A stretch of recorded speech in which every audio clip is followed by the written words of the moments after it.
ایک بزرگ گزرے شاہ بقی الدین ابن مخلد، فرماتے میری 19 سال عمر تھی، میں نیشا پور میں پڑھا کرتا تھا، میرے اندر علم کا بڑا ذوق تھا۔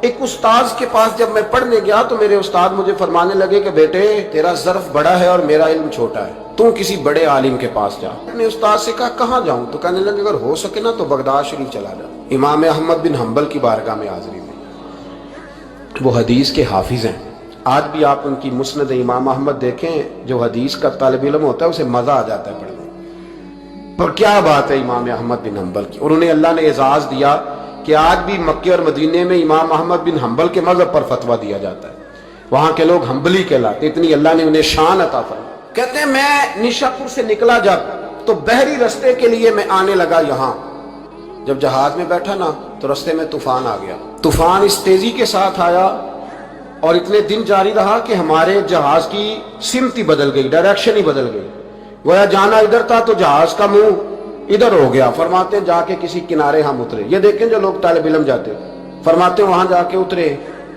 وہاں پتہ چلا کہ جس جزیرے پہ ہم اترے ہیں یہاں سے اگر پیدل جائیں گے تو 1.25 مہینے میں بغداد پہنچیں گے، اور فرماتے ہیں کہ پیسے بھی کوئی نہیں، ختم ہو گئے۔ اب میں وہاں سے اترا پتے کھاتا، 1.25 مہینہ لگا اور میں بغداد شریف پہنچا، اور جب پوری جد و جہد کر کے وہاں پہنچ گیا نا تو پتہ چلا کہ امام احمد بن حنبل کا تو مدرسہ ہی بند ہو گیا، ان کے تو جمعہ پڑھانے پہ پابندی لگ گئی ہے، وقت کا بادشاہ ناراض ہو گیا، اس کا مطلب ہے وہ بھی سیاسی باتیں کرتے ہوں گے، ناراض ہو گیا، اسے پکڑ کے آپ کو جیل میں ڈال دیا۔ تو امام صاحب تو پڑھاتے ہی نہیں۔ فرماتے میں اب تلاش کرنے لگا کہ مجھے پتہ چلے امام صاحب کہاں قید ہیں، بتایا گیا کہ ان کو ان کے گھر کو جیل، سب جیل قرار دے کے نظر بند کر دیا گیا، اور گھر کے چاروں کونے میں پولیس کھڑی ہے۔ امام احمد بن حنبل رحمۃ اللہ تعالی علیہ کے وہ شاگرد شاہ بقی الدین صاحب فرماتے ہیں کہ میں جب وہاں پہنچ گیا، وہاں پہنچ کر کے میں نے لوگوں سے کہا کہ تم نا قریب نہ جانا، بس مجھے بتا دینا کہ امام صاحب کا گھر کہاں ہے۔ تو کہتے ہیں ایک شخص نے مجھے کہا کہ میں انگلی کا اشارہ نہیں کروں گا، آنکھ کا اشارہ کروں گا، کیونکہ حالات بڑے خراب ہیں۔ کہتے ہیں اس نے آنکھ کے اشارے سے بتایا کہ وہ سامنا گیٹ امام صاحب کا ہے۔ کہتے ہیں میں واپس آ گیا، اب ساری رات سوچتا رہا کہ امام صاحب کے گھر تعلیم حاصل کرنے کیسے جانا ہے۔ فرماتے ہیں پھر مجھے ایک تجویز سمجھ میں آئی، صبح جب میں نے اٹھا تو میں نے سر سے پگڑی اتاری، اپنے بالوں میں ہاتھ ڈال کے بال بکھیر دیے، چاروں جانب بکھر گئے، زلفیں رکھی ہوئی تھی۔ فرماتے ہیں پھر میں نے اپنی قمیض کو تھوڑا سا ایک جگہ سے پھاڑا، تھوڑا سا دوسری جگہ سے پھاڑا، ٹخنوں کے قریب کر کے کہتے ہیں میں نے جا کے تھوڑی سی تہمت کو بھی پھاڑا، ہاتھ کے اندر میں نے کاسا پکڑا جیسے فقیر مانگنے والے پکڑتے ہیں۔ اب تو فقیر کہتا نا اللہ بھلا کرے، اللہ بھلا کرے، تو اس زمانے میں کہتے تھے اجرکم علی اللہ، اجرکم علی اللہ، تمہیں اللہ اجر دے، تمہیں اللہ۔ کہتے ہیں یہ وظیفہ میں نے اچھی طرح پکایا، نظریں میں نے جھکا لی، پھٹے پرانے کپڑے پہن کے نا تو بغداد کی گلیوں میں، بغداد کی گلیوں میں تیری تلاش میں پھرا میں جنگل، پہاڑ اور دشت میں۔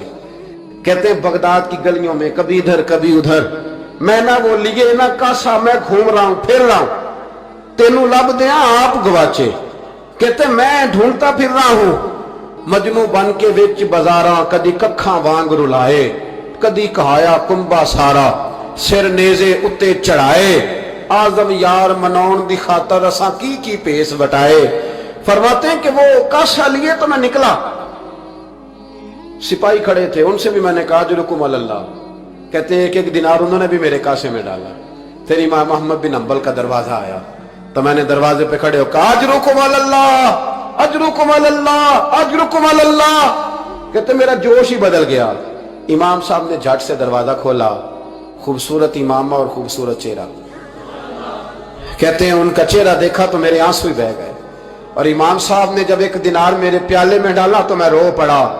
میں نے کہا بغداد کے بادشاہ اور میرے محبوب کے علم کے وارث، میں بھیک مانگنے نہیں آیا، میں تو رسول اللہ کی حدیث سننے آیا ہوں، مجھے نہ آپ نے خیرات نہیں دینی، بس مجھے ایک حدیث میرے نبی پاک روز پڑھا دیا کریں، ایک حدیث، ایک حدیث۔ یہاں تو ہر جمعہ پڑھائی جاتی ہے نا، وقت نہیں ہوتا، لوگ دیر سے آتے ہیں۔ کہا ایک حدیث آپ نے پڑھانی ہے۔ شاہ بقی الدین صاحب کہتے ہیں امام صاحب نے میرا چہرہ دیکھا تو خوشی سے کھل اٹھے، فرمانے لگے تو کیسے آئے گا؟ کہا حضور بھکاری بن کے۔ میں خیرات مانگنے آؤں گا، یہ بھی تو خیرات ہی ہے نا، مصطفیٰ کریم کے نام کی خیرات مانگنا۔ حضور آپ نے ایک حدیث پڑھانی ہے، سنیں۔ شاہ بقی الدین کہتے ہیں میں پورا سال بھکاری بن کے جاتا رہا، یہ جذبہ، یہ شوق، پورا سال بھیک مانگنے کی غرض۔ یہاں تو ہمیں اپنے علماء میں کمزوریاں نظر آنے لگ جاتا ہے، سب ٹھیک ہے جی، وہ ایک بات نہیں ٹھیک، لہذا چھٹی، میں اب خود بہت بڑا محدث ہوں، مجھے کیا ضرورت۔ یہ کمزوری ہے، اس لیے اخلاقی رویے لوگوں کے مضبوط نہیں رہتے، اس لیے دنیا داری کی ساری باتیں آتی ہیں پر دین نہیں آتا، کیونکہ ہمارا وہ شوق نہیں، وہ انداز نہیں۔ ہم کون بھکاری بننے کو تیار ہے؟ جب لوگ کاسا پکڑتے تھے تو پھر رسول اللہ کے دین کی خیرات بھی اس میں آیا کرتی تھی۔ اب کوئی کاسا ہی نہیں پکڑتا تو خیرات کیسے آئے؟ یہ تو لوگ بحث کرنے آتے، گفتگو کرنے آتے، لینے کون آتا؟ حضرت شاہ بقی الدین کہتے ہیں میں پورا سال جاتا رہا۔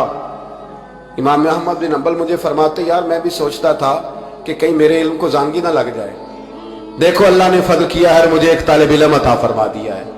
فرماتے ہیں پورا سال میں جب ان کے دروازے پہ جاتا تو ایک دھیلا بھی ڈال دیتے اور مصطفیٰ کی ایک حدیث بھی سنا دیتے، اور فرماتے ہیں دنیا ساری پڑھتی ہے پر ہمارے پڑھنے کا استاد انداز یہ تھا کہ استاد پہلے امامہ باندھتے، جبہ پہنتے، اور اس قید میں نظر بندی کے عالم میں جب وہ نبی پاک کی حدیثیں سناتے تو ان کی آنکھیں آنسوؤں سے بھر جاتی، وہ روتے ہوئے تڑپتے ہوئے حدیث سنا، اور میں بھی اسی درد سے وہ بات وصول کرتا۔ فرماتے ہیں سال گزر گیا، حکمران مر گیا، فوت ہو گیا، نیا بادشاہ آیا، اس نے خود امام احمد بن حنبل کو بڑا مدرسہ بنا کے دیا، اس نے بڑی جامع مسجد میں امام صاحب کے خطبہ جمعہ کا بندوبست کیا۔